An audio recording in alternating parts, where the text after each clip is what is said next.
Hey guys, what is up?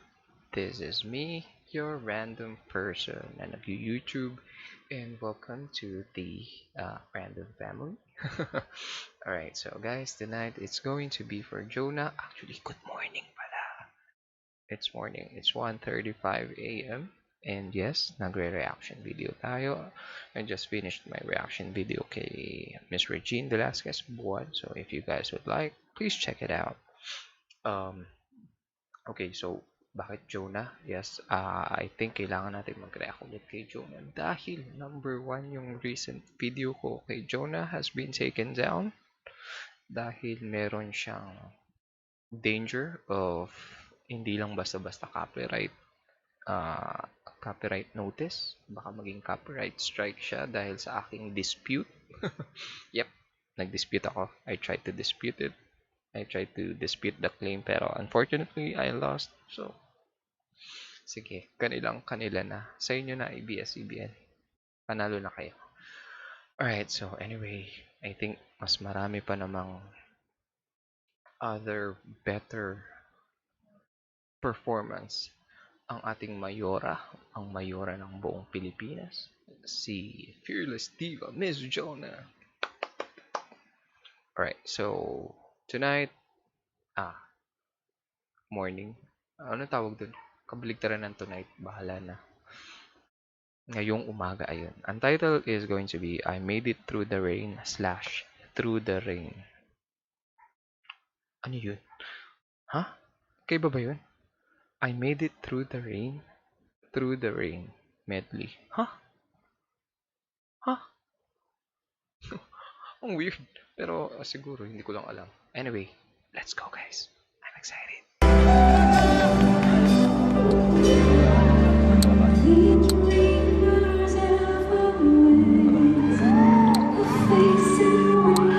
So, ito yung I Made It Through the Rain.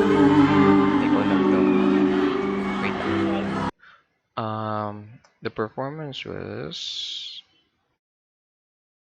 ASAP Beat It Queens live in MOA Arena. March 31 na event. So Beat It Queens event pala ito. Alright.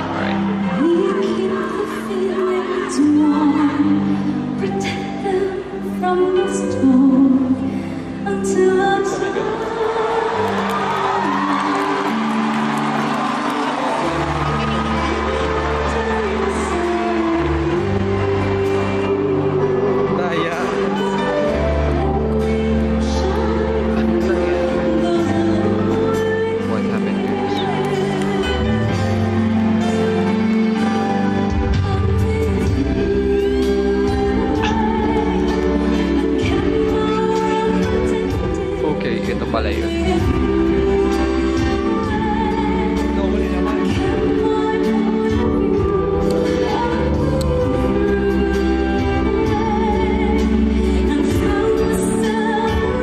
Yan, ganyan. Good job, cameraman.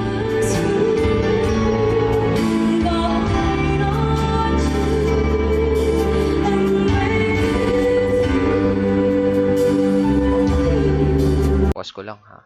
Gusto ko lang magbigay ng quick feedback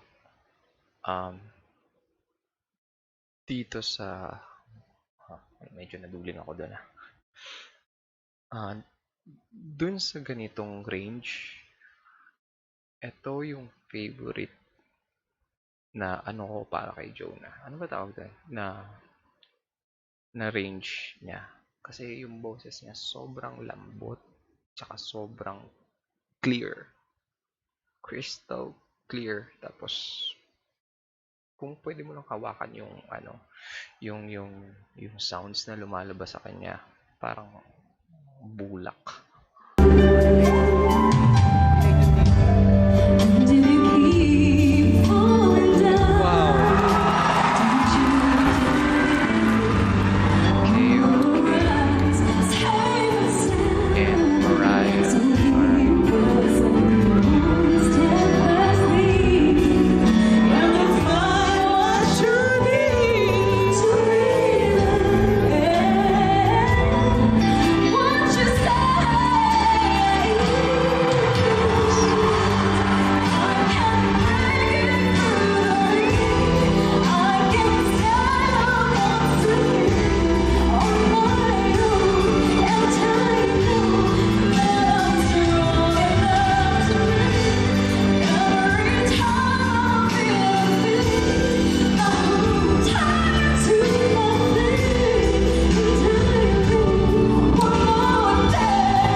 Yan.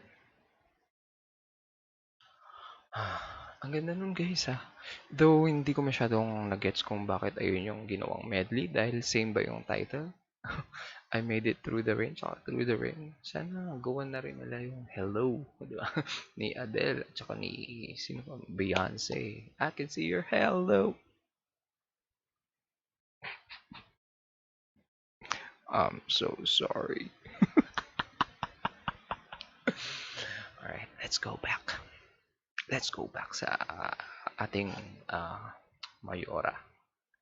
Oo, Mayora ko na din to si Jonah. Ano ba? Um, Gusto ko lang sabihin is all throughout ng performance niya, kahit nag-hit siya ng high notes, kasi ang dami nun, di ba? Hindi pwedeng high note lang. Ang dami nun, lalo na yung after ng climax, sunod-sunod, and dalawang magkaibang song. Parang yung climax ng dalawang song pinagdikit. So parang masyado daw madali kung isang isang song lang eh. Kaya pahirapan natin. Pero hindi, dito sa performance na to, kitang-kita mo dun sa body language niya and dun sa tone ng boses niya na sobrang relax na relax. Ewan ko. Siguro maganda yung ano niya dito. Yung preparation niya dito sa event na to or maganda rin yung vocalization niya yung bago mag-event kasi everything came out smoothly. Ang ganda sa tenga from mid-tones to wala masyadong low notes eh. From yung mid na ayun talaga yung pinakagusto ko eh. Yung parang bahay niya. Yung mid sobrang clear and ang sarap sa tenga ng boses. Tapos nung tinaas pa niya, I like it. Seamless yung transition. Good job.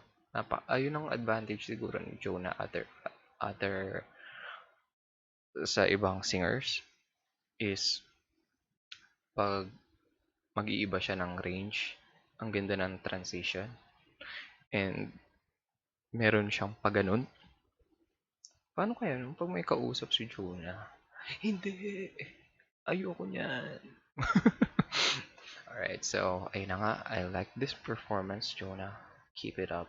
So, since dati pa pala, ang galing-galing mo na. And ngayon, mas na-hone pa yung iyong vocal control skills, which is amazing. So, paano guys?